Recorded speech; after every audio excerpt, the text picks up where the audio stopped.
Good evening, everybody, and welcome to another edition of Pundits Pundit. My name is Scott Morganroth, the Motor City Madmouth, and I am the author of this book, Lessons from the Microphone, Tuning into the Enduring Wisdom of Visionary Leaders, which is available on Kindle and Amazon. What I'm going to do now is turn it over to Denzel Snipes. Denzel?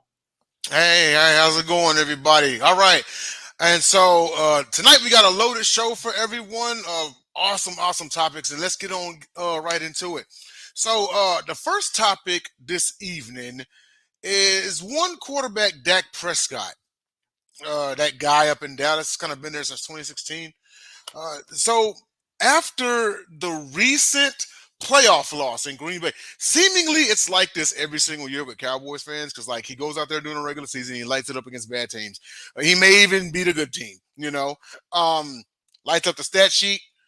Oh, he should be MVP and everything. Then they lose in like the wild card round or maybe the divisional round, and it's it may be time to move on from Dak and ad nauseum repeat. Okay, so the question is, after the recent wild card round loss to Candy Ebling's Green Bay Packers, applause to your team, ma'am. Applause to your team. Was Dak Prescott's contract a mistake? His extension? Now, a few notes here before we go around the panel. He has a career. It's not to say the guy, sucks or anything. I mean, he's got 202 touchdowns and 74 career interceptions. He has a career passer rating of 99.0. He's the 2016 Pepsi NFL Offensive Rookie of the Year. After the 2020 season, he signed a 4-year, $160 million deal. $126 million of it guaranteed. He's about to enter the final year of that deal. And as stated before, he never got out of the division round. He only has 2 career playoff wins. One against Seattle and one against Tampa Bay, which was Tom Brady's final game. So going around the panel, was Dak Prescott's contract a mistake? And dare I ask, if you were to move on from Dak, who would you replace him with? I want to start off with Ms. Edling up there. What do you got? Would I say his contract was a mistake? No. I would say it's more of a coaching mistake. I think you got to lead more of it to Mike McCarthy. Honestly, I know he even took my team, but I just think he's part of the problem. If I look around the league, there's 32 teams. How many quarterbacks are above him, and how many would you rate below him? And that's the question, because if you're going to move on with him, like you said, who are you going to go to? Who would you rather have? He is up there as a quarterback. I would say, is he the elite? No. Is he a Brady? Is he a Manning? No. But even they only have how many rings? Like Manning only has how many rings? So was his contract a mistake? No. I think part of it is timing. I think part of it is the surrounding cast that you surround him with and the coaches that you surround him with. Let's face it. Look at like Matthew Stafford. He was in Detroit for how long? He had what kind of talent level did he have? Then they traded him to the team, and look, then they got a Super Bowl win. I think it's right team, right mixture with the right coach and the right players. So do I think he's overrated? Is he the best quarterback? No. But is he the worst? No. Am I surprised that they haven't taken it further? I am a little surprised. I'm happy because obviously they have matched up with my Green Bay Packers for how many years, and my Packers have had the better of them in those playoff the last 12. So I can't say but as far as is his contract, players are making a lot of money these days, and they're shelling out a lot of money, and so are some of the coaches these days. Do I think it was a mistake? No. But that's my opinion. Let's go to the chat room real quickly. Jacob, you're being assigned chat room duty tonight. Jesse Stuber, next big thing, Alabama. Okay, very nice. Don't forget the hello, Joshua. Yay. Let's go Panthers. Hello. Joshua Burstein. There you go. Yeah, Joshua Bernstein's a good friend of mine that I've known. So before I move it on to Jacob, Candy, your commentary actually reminded me of right after the 2014 season. I think it was around 2013, and Tony Romo signed like this $100 million extension. He actually had to restructure it because in 2014, Des Bryant had an awesome season, and DeMarco Murray had an awesome season, and you couldn't pay both men. So they actually ended up, after they lost to your Packers in the divisional round, they actually ended up having to let DeMarco Murray go, and then Des Bryant got his big contract. So I say all of that to say this. With Dak Prescott, I don't think it was a mistake simply because who else were you going to pay? Who else was worthy of a big contract at that time period? Zeke?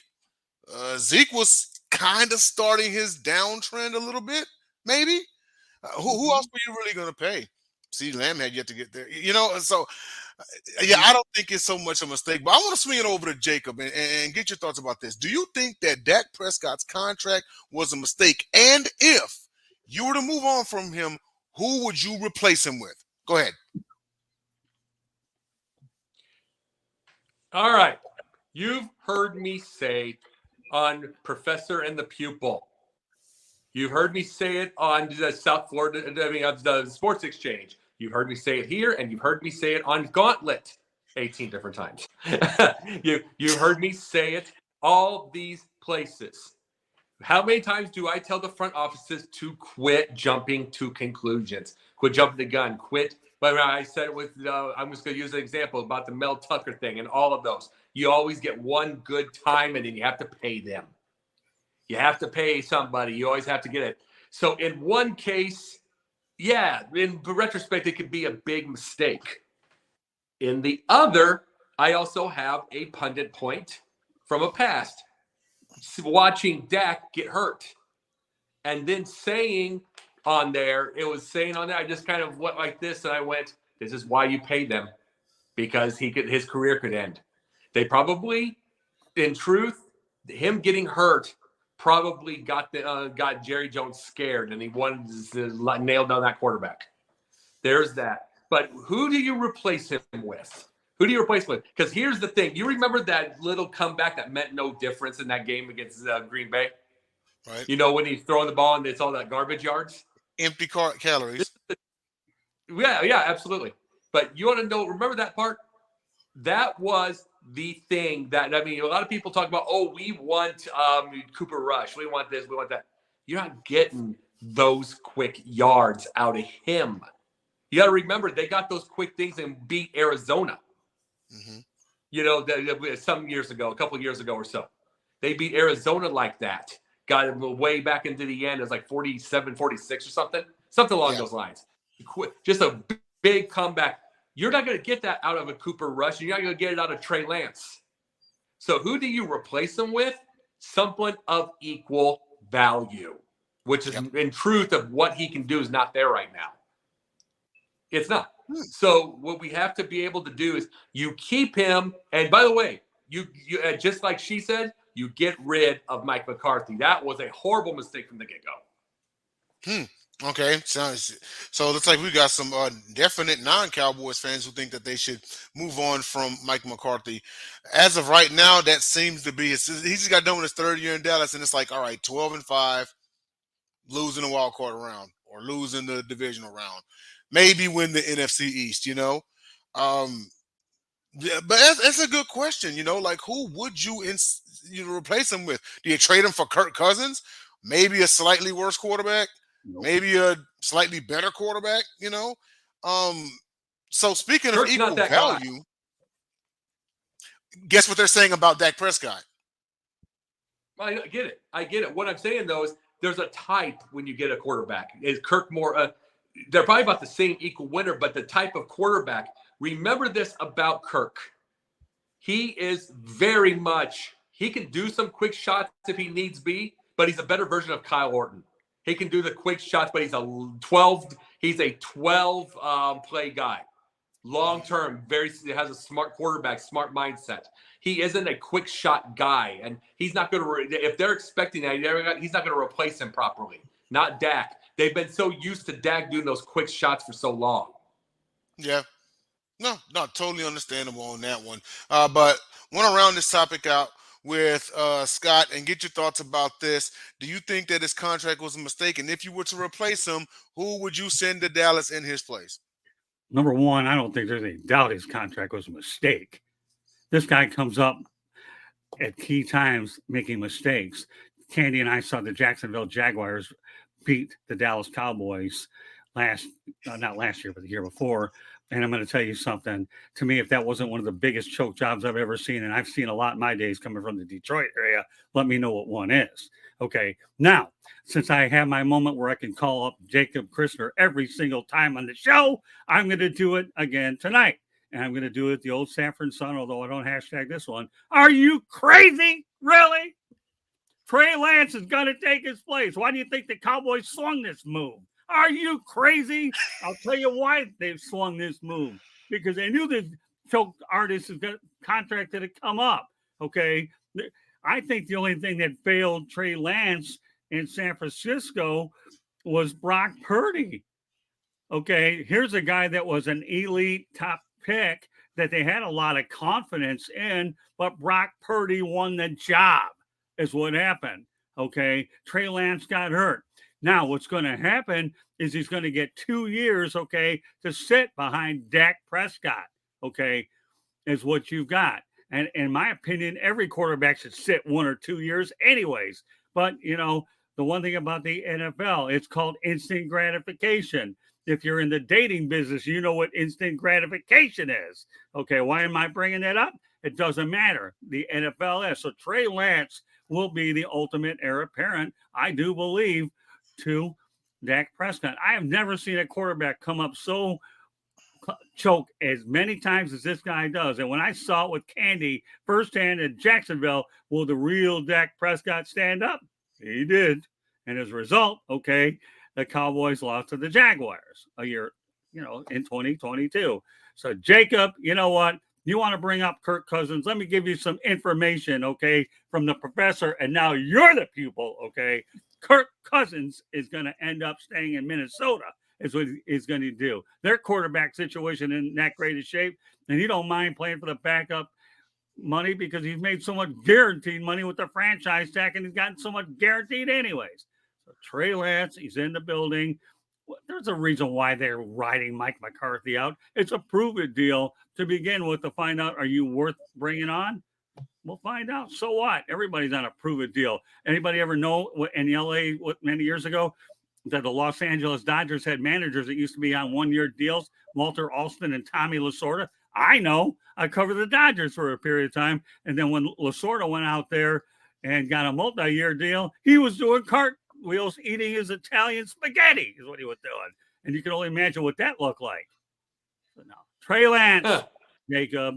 Trey Lance, okay? So don't. The only cartwheel I ever saw Tommy Lasorda do was getting run over in the All-Star game. Yeah, well, that too, but that was a different situation. Okay, let me finish my thought. I know you're very good at interrupting me, so we had to have the one interruption presented by Sideline Sports and South Florida Tribune, assist to Jacob Christner. Okay, with that said, Denzel's giving me some body language, but the bottom line is it's Trey Lance. Say Trey Lance is it. And to your point, Trey Lance only had like 5 career starts before he got hurt. He just had unfortunate circumstances happen to him. We literally don't know what this guy is. Literally, you can count on one hand how many starts he had. And I think even then he won maybe 2 of those games. Well, you know, so point. You're making my point for me. It's a small sample size of Trey Lance. Right, and you'll see a bigger sample size when Dak Prescott thinks he's going to get this money, okay, and he got all this extra money, and like you said, how many playoff wins does this guy have? 1, 2, and that's the only Spanish I know, so sorry to alienate you Spanish people, but I had to go back to woodshop when I couldn't get through Spanish when I was in high school. That shows you what I know about that language, or any of them. All right, and with that being said, that was a roundup to get on to our next topic here. And yeah, Candy, I can't wait for you to get on this one. Adrian Griffin and Doc Rivers. So a few days ago, Adrian Griffin was fired after a 30-13 start to the season. Everyone was wondering what was going on. The first thought that came to mind was, oh, well, he lost the locker room. Something must have been going on behind the scenes or whatever. I mean, 30-13 or the Eastern Conference, number two seed. Well, Doc Rivers, cuckoo, cuckoo, he just won't go away. Doc Rivers, who's probably the Mike McCarthy of the NBA. Think about it. McCarthy won an old ring because of Aaron Rodgers. And then you look at Doc Rivers, who won an old ring with Boston's Big Three. So, and then also pretty good about getting you like a top 2 seed and then choking in the postseason. Come on now, Doc Rivers, Mike McCarthy, like you see it, right? But anyway, he was hired. And before and I'm going to let the professor go first on this one. As a note, and I stick strongly by this, Budenholzer should have never been fired. And I think this is coming back to bite them, despite the team's current success. But Scott, let's get your thoughts on this one. The question of the day is, did Doc Rivers orchestrate Griffin's firing behind the scenes? No, not at all. I think what happened with Milwaukee is they should never have gone with an inexperienced head coach with the group that they have. They should have gone after a veteran right away. Anytime you're in a win now situation, you go with a veteran. True. I remember dealing with the situation in Detroit. I was shocked as heck when Rick Carlisle got let go after 2 50-win seasons. But here's what the Pistons do with Joe Dumars. They had an idea who they wanted. It was Larry Brown, and we all know how that turned out. So if you're going to fire a guy, you don't bring an inexperienced guy in. You bring in somebody with experience that's been there. Now, I remember when they brought Flip Saunders in there after Larry Brown was let go. He didn't want to mess around with what they had done, but then he ended up losing in the conference finals, and they played more offense. So they should have gone with a veteran coach to begin with and not even bring in the experienced guy. If anytime you have a short window like that, and I mean a short window, you go experience. We've seen it in every single sport. You bring in, I remember many years ago, probably long before you guys were born, but I remember with the Detroit Tigers, for example, they brought in a guy by the name of Les Moss, okay, and then he probably coached 40 or 50 games, not many, and Tigers they knew Sparky Anderson was available. How did that work out, right? So this is the same exact move that you shouldn't have gone with Moss. If you knew Sparky was there, you should have nabbed him up then. I know the Yankees were hot on Sparky, so the Tigers under Jim Campbell brought in Sparky Anderson, and the rest is history. So go with experience first. Yeah. I mean, I feel bad for Adrian Griffin. I hope he gets another opportunity. Listen, Uday Odoke, had 1 year in Boston. He relanded, albeit under different circumstances, and that's working out well. So if you're going with a younger coach, you better know what you're getting in experience. Yeah, and to your point, and I get it. With the whole, if you've got an experienced, team, the type of team that you have, and you want to kind of go with that veteran coach. So here's my one question for you before I swing it to Jacob. So the Lakers won in 2020. Now they had LeBron James, they had Dwight Howard, they had Anthony Davis, 3 experienced players. But Tyronn Lue isn't exactly a grizzled old veteran. So what I think they were trying to do was, even though he's the head coach, but hear me out. What I think they were trying to do was just kind of have him do little. Like coach, but don't try to coach. Because after all, you've got one of the 3 best players in basketball in Giannis. Then you also got one of the, 4 or 5 best guards in the league in Dame Lillard. And then then you still have Chris Middleton and the whole crew, right? So maybe the idea was for him to kind of do less and let the team run itself, because some teams do that. But I just wanted to get your quick thoughts about that real fast before we swing it to Jacob. Well, let's put it to you this way, okay? And I'll go back to the Lakers long before you brought this up. Magic Johnson got Paul Westhead fired. Who they have? Pat Riley. So I don't really worry about Ty Lue and all that. We had that same situation in Brooklyn. Who did you bring in there? And you let the players do the coaching. We also saw how that drama worked out in Brooklyn. So I don't want to rehash it. Yep. But I will talk about the Paul Westhead effect. He didn't last long. Magic, get him out of here. Pat Riley, we know what you have there. So, inexperience versus experience. Everybody know what an icon Riley is. Probably has more wins and championships than Phil Jackson by now with what he's done as an executive player as well as a coach. Yeah. But I'm going to go back to what I said moments ago, Denzel, regardless of what example you throw at me.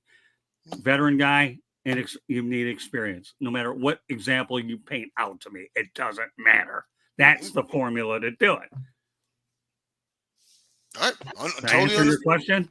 No. Totally understand. And you know, and of course, you know, that's an outlier. I just brought up that one example because someone out there would do it. Well, what about the Lakers? You know, but no, I get it. The formula is go with experience. Right. Now, that's not speaking, you know, one thing for all 30 teams, you know, but it would be the ideal route to go. If you were an exec, that's what you would do. And that's great. Right. But I want to swing it over to Jacob and get your thoughts about this. Did Doc Rivers have something to do with Adrian Griffin's firing? And if not, what do you think it was? I'm not sure, truthfully, about Doc, but I do know Doc. I believe what I heard is Doc has been the mentor for Giannis. So there has to be something. It could be Giannis easily on this. But here's the thing. You heard me. Budenholzer should not have been gone. Budenholzer should never have been gone in the first place. You got a ring recently. Not old, recently. Recent ring. Should have never been gone. So now we have an issue here. You've done this, and now you go get the first-time coach, which you want to know what he's doing? He's going over the top. He's going over the top with all of this. He's trying to overcoach it. In honesty, when you're brand new, you can just let that be. Let these people be, but he wants to show that he's a good coach. It's a bit of ego, and you're trying to prove everything. You want to know where Adrian Griffin would be great at, to be very honest? Chicago. Just saying. Young team, some good, nice little players that need a little bit of coaching, and Adrian's been an assistant. You can be able to do something like that. But that's where I'm looking at right now. It should have never happened. Doc, the problem is they bring him in to think to win the ring, and he blows games. I think he's a good coach, really good, but he can blow leads. He blows a ton. He blew them last year. You can't do it just for that time. You got to do it just for the experience and hope he can ride this team. Because if he overcoaches, we already seen what happened time and time again, up 3-2. True, absolutely. You know, but Doc got the reputation, and you're right. He is a good coach. You know, I'll even go as far as saying he's a good coach that has great moments. He has yet to really kind of cross over into great. But all right, Candy, spotlight's on you. It's your team. What do you got with this one? Do you think Adrian Griffin? Do you think Budenholzer number one should have been gone in the first place? 2, do you think Adrian Griffin should be gone? And what do you think of the Doc Rivers hire? What are your thoughts about this whole thing? Mike Budenholzer did not make the proper adjustments they thought in that last playoff run. Yes, he got them the championship, but the next year we were out in the first round against the Heat in 8 games. Did he make the proper adjustments? And that's the whole reason why they're saying he was out. So my question to you, I know Jacob. So me too. in comes Adrian Griffin, who is not proven. He's coaching Giannis. He's coaching Chris Middleton, who is 32. Damian Lillard, who is 33. Brooke Lopez, who is 35. All these players are nearing, let's face it, in the NBA, you don't play like a Brady, past 40. You don't do that. So their years and their core is aging, and they don't have that many more years. So they're a win now team. Let's face it. So they got to hit for the fences. We all can agree that they got to go for it now. Do you do that with an unproven coach? Right. And I don't know why they necessarily hired him in the first place. That was about to be my question. Like, why'd you even go with him? I don't know. And I think they now saw the error in their ways early, which everyone's like, oh, they're 30 and 10, 31 and 10, and then they're letting go 30 and 30 already. But they've seen some things that he's trying to draw up too complicated of plays, too complicated of schemes. The guys aren't responding to him. what I've heard is Giannis was calling plays and writing down in one of the timeouts in one of the games that he was drawing up the play, and Griffin was nowhere to be found. You knew there was something wrong when Terry Stotts quickly exited even before the season started. Like, you knew there was something wrong with that, the whole coaching. And so I find it odd, but I welcome a team and a GM that recognizes something's not right. And instead of waiting till the end of the season and letting another season go by where it might, and maybe it wouldn't have, but making a change and making a statement saying, I've got your back. I want to win now. I'm going to put you guys in the best position. Now, is that Doc Rivers? Will remain to be seen. Yes, he is 6-10, I think, in game sevens. So his track record is not good. But who else is out there? Who else would you have gone after for this coaching? Because you needed to move on from this young coach that we've heard there were tense moments between players and him. They didn't get along necessarily. I think he wanted to bring his style in and his style of the highway, and most coaches do. I get that. But I think he had lost some of the locker room, to be honest with you. And so who can you bring in that's going to get that respect back? And I guess Doc Rivers is one of the coaches that, yes, he might not get you in those championships. He hasn't been very successful in those championships, but he's also had a pedigree of coaching a long time in this league, and that deserves a little respect right there. Right. And maybe that's what they were looking for, to bring this team back together and say, you know what? You have to respect your coach. And who better than Doc Rivers? And it'll remain to be seen how far they go and how well they do. Now, I did hear that they had talked to Rivers even before they let Griffin go. That there was a little internal consulting, I guess, is the term I read about. I did hear that Giannis has a good relationship with Rivers. He had a good relationship with Griffin, though. And Giannis has come out and said he trusts the Bucks management to do the right decision for the team. It's his responsibility to go out and play and lead the team, but it's not his job to say who should be the coach or who should be this or that. It's his job to play the game and play and lead his team. And he's going to let management worry about the rest of it. Well, let me add a couple of things to this, Candy. Number one, okay, it was neat that Doc Rivers played locally with the Marquette Golden Eagles, so he has a pretty good reputation in the area. Number two, we all know that Doc Rivers is a defensive-oriented coach.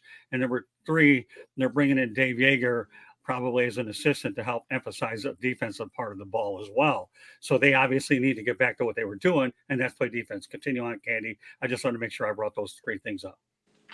I appreciate that. And one of the big things was they went from 4th to 22nd in defense. Right. But you can't put all of that on a coach. You traded away the defensive player of the year, Drew Holiday. What did you expect? I'm sorry, but what did you expect?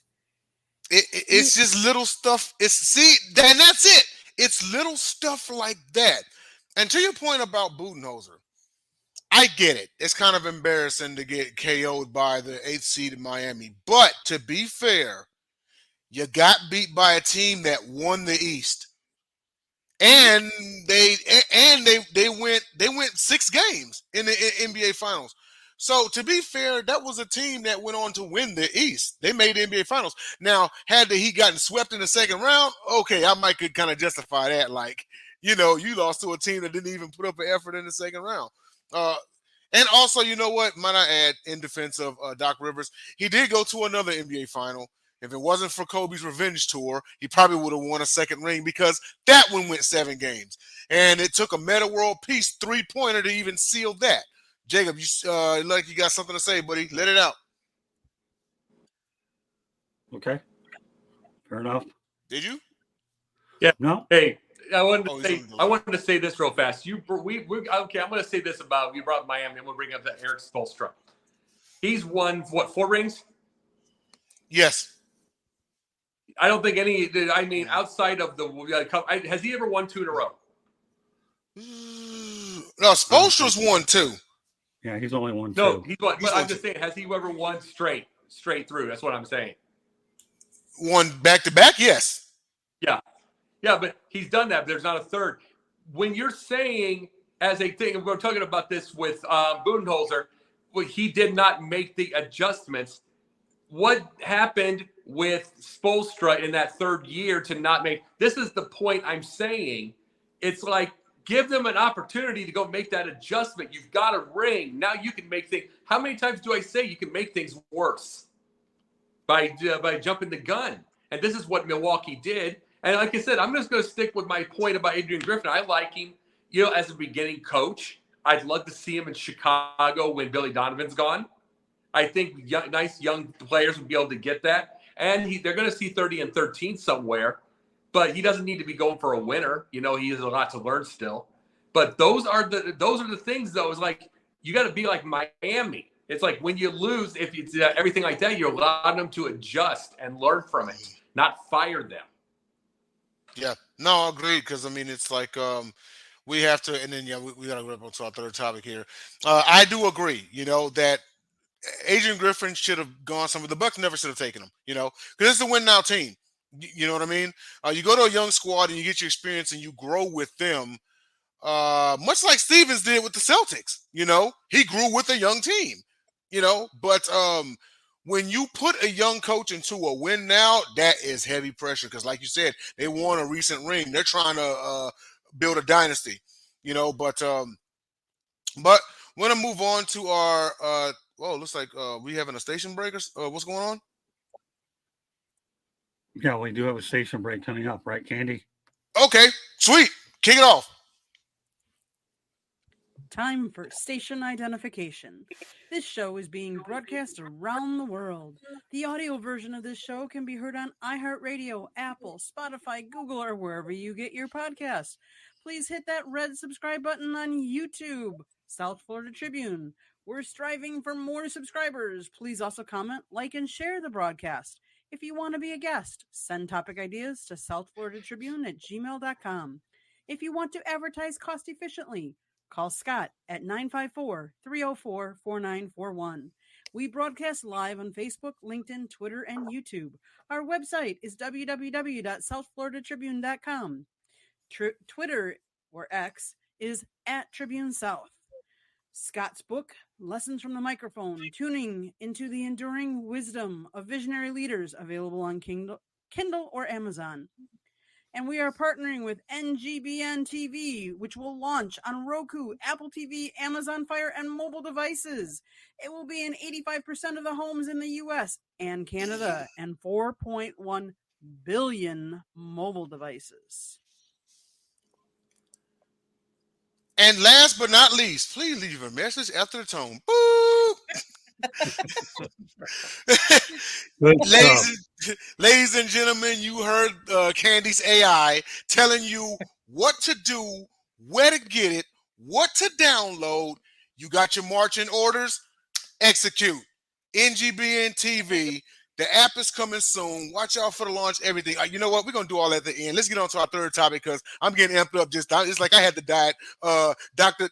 Do Tonight. Scott, come on now. You're bleeding on me, man. I'm getting hyped up. Give me a break. What have you been drinking tonight? Not what I've been drinking. And by the way, we want to. Yeah, we know what you are. Okay, let's go out there and acknowledge our teammate over Dave Bradley. Hold on, Jacob. Okay. I don't want you having to try to talk over me because you'll never win anyways. But Dave Bradley, our teammate over at NGBN, thanks a lot for being a part of this show and every other one that you participate in. And he's catching us on LinkedIn. Okay, Jacob, you can't presume, but don't overdo it.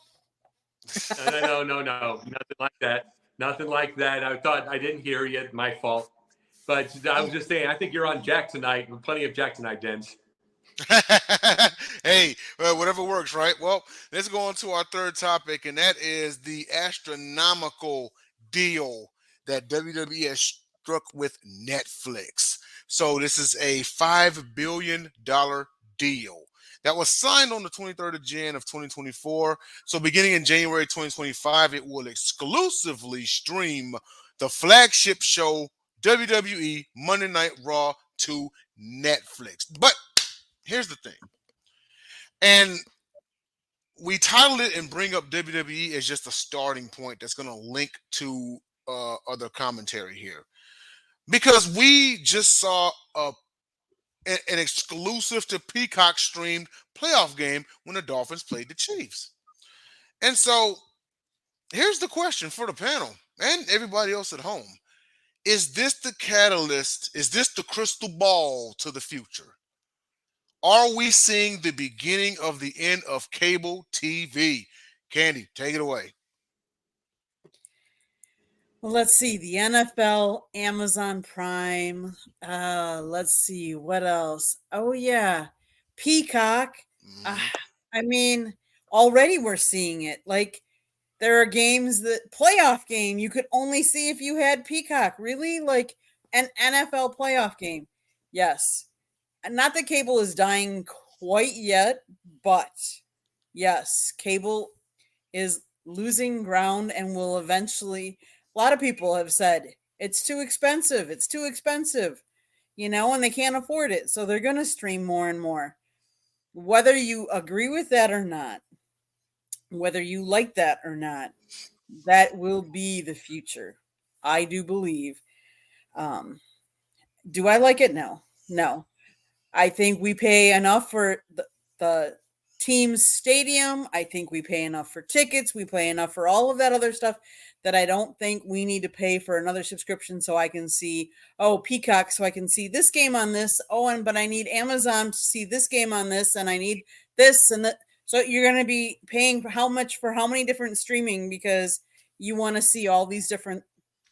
Whereas, and I get cable's one, but I think it is the way that it's going. Do I like it? No. Okay. Totally understandable. Now, just one small counter, because I get what you're saying. Just one small counter, and I only say this because I was a technician for DirecTV years ago. Because those packages get to be like $120, and if you're the type of person that only really watches 5 channels, that's going to save a lot of money if you have an exclusive streaming platform to those 5 channels, ESPN, a Peacock, a Amazon, just like you said, So that was my only thing right there, because I mean, if you're talking $5-10 a pop for 5, the most you pay is $50. You're saving $70. Like I think everyone here would like to save a buck. But I get it, because DirecTV isn't the only thing out there. You got Suddenlink, you got Xfinity, and all the other ones, that are cheaper. But I want to swing it over to Jacob and get your thoughts about this, because we've talked about this before, but not long enough. So is this the beginning of the end of cable TV? Oh yeah, because as far as what we were talking about WWE, that will be on Monday night on Top Rope Talk on Sideline Sports. That's just going to be there, but. But the biggest thing that we're seeing is it's been this way for a while. It's just getting bigger and bigger. Think about this for a second. You used to want every small town college team. They'd want one chance to go on ESPN, for instance, and then they could get those. But they would do that, and they would use it for for any time they want to get noticed by anything bigger, by even whether it's professional or it's Europe or anything like that, any kind of recruiting. But you want to know what they're doing now? They all have their own streaming networks. Every little small team does. High school has their own streaming networks to watch every game. It's like $10 a month. They have theirs. It's been this way starting from the small. WWE, what they're doing you got to remember, they started the WWE network. That was basically first. Yes. The flying cameras with the original XFL was first. They kind of get the idea that what is ending, because remember, they're ending 3 months early. on USA. Yes. So and we'll get into I that bet one. you anything. I'm just saying, sorry about that. I'm betting you that they're going to spend the last 3 months, if they're not going to put the shows on hiatus, I'll bet you they're putting the last 3 months on Peacock. Yeah. And it's just there's everybody is seeing the end. These little TVs are seeing the end. These little everything like that. I was saying a little while back on I said it a little while back on Sports Exchange. I said one of the biggest things that we're going to have now is everything is going to go. I'm saying this. Everything's going to go streaming. Everything's going to get that. I was saying these little ideas. It sounds crazy. It always does in the moment because cable there's still a lot to have cable, but it's because you're not going toward the adults. You're going toward the kids. I have a 16-year-old nephew. He wants to look at YouTube shorts. You're trying to get their attention. So streaming is what gets their attention. Streaming, there's more things to do than you can with just regular cable. So yeah, this whole thing, cable's about done. I'm just going to say that right there. It's about finished. Yeah. No, Well, 100%. you aren't about finished. You are finished. Okay. and so we'll just get it to right there. Okay, Jacob. Here, I'll make it I'll keep it simple, stupid here. Okay. Cable, slow death. What are we doing on this show? Streaming, period. On the pundits' points. All right. Well, I guess who's going first? Well, I'll tell you what. We're gonna save the most loquacious person for first. That way, if we have to make any adjustments, we could do that. Okay, Jacob, you can give me your pundit's point. Well, I want to say this real fast. I mean, the Sideline Sports and South Florida Tribune and these shows are going on NGBN, which is on Roku, which is on the Stick, which is on these places. It's not going on as a thing of ESPN. Remember this. This is the future. Okay. So, now the immediate future, okay, is your pundit's point. Okay. Yep. That's what I wanted to bring. Okay. One of the things I want to bring up as my pundit point for tonight is, and I just say that I'm going to make it as part of what I just said now, NGBN. This has been a long time. I've been in this company with this thing between you all folks 4 years now. And it's been a lot of fun and a lot of learning and a lot of everything. And there's a lot of changes that have to be brought in at a lot of speed. But this is what you have when you have a professional thing such as them. I'm proud to be with them because you want to know what it is? I was telling them the other night, we were talking.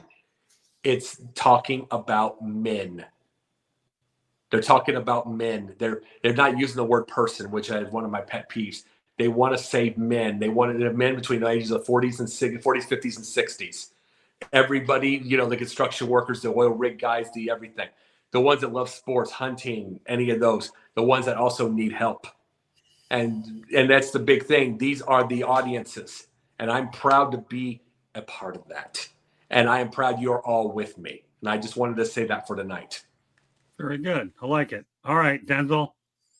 All right. So my pundit point, and I kind of gave a little slight itty-bitty preview in the group chat. I couldn't wait to get to this one, actually. So Cam Newton was on an interview. I heard the snickling. You already know this is going to be interesting. So Cam Newton was on an interview recently, and he was interviewing a Baltimore native. And that Baltimore native stated that quarterback Lamar Jackson means more to the city of Baltimore than Ray Lewis. I'll run that back. Quarterback Lamar Jackson means more to the city of Baltimore than Ray Lewis. And Cam Newton agreed.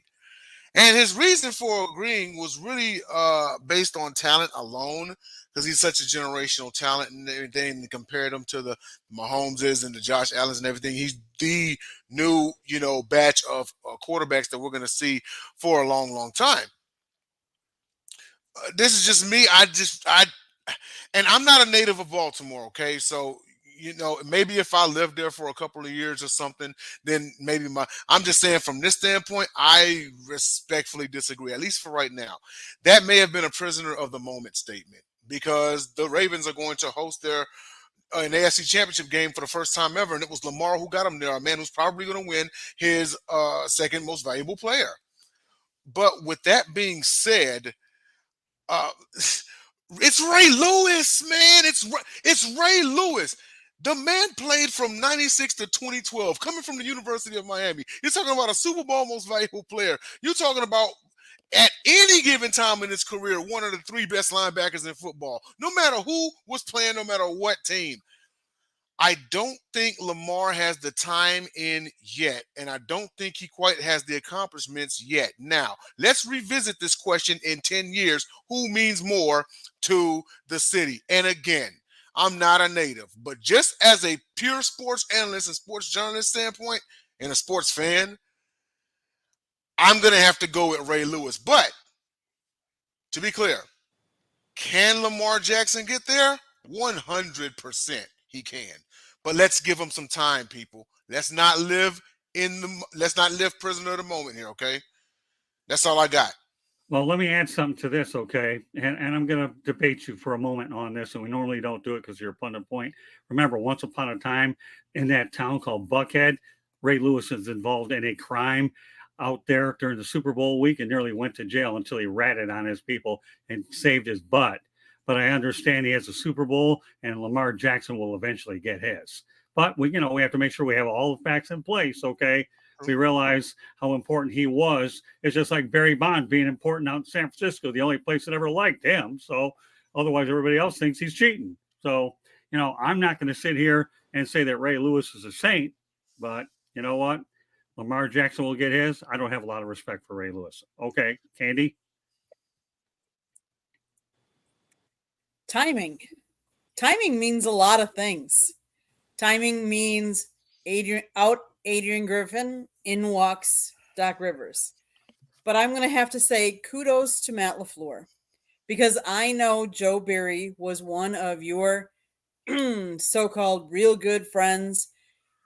And I know there were a lot of people that wanted him out as defensive coordinator during the season.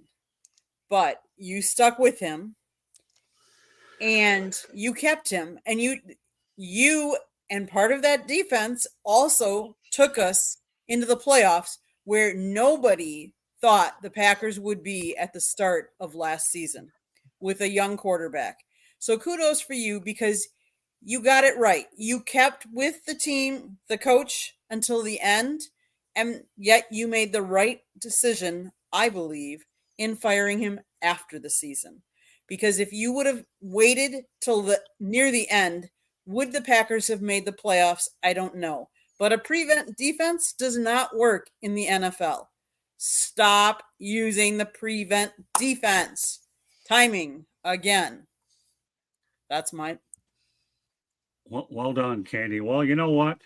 I'm very encouraged during this NFL hiring cycle that more African-American coaches are getting the opportunities to lead teams again.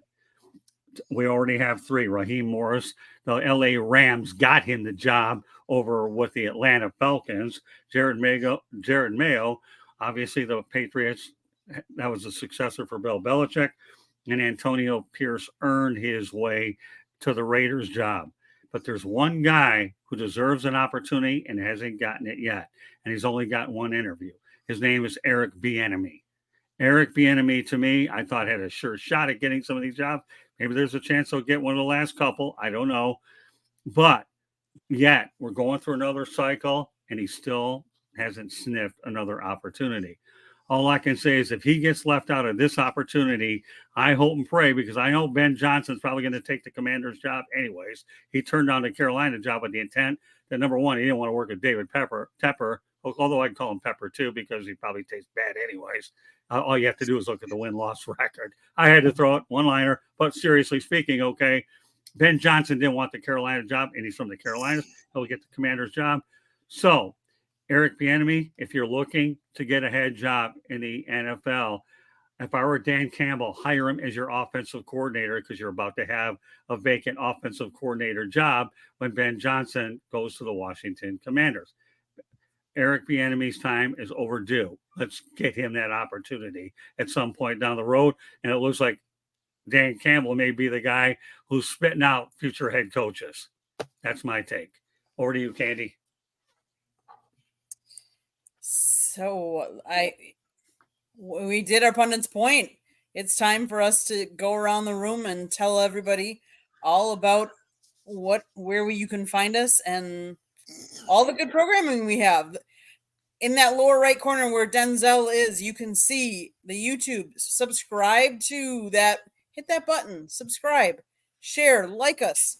Tell all your friends about us. On January 29th, we're going to go live on NGBN TV. It's going to be a sneak peek.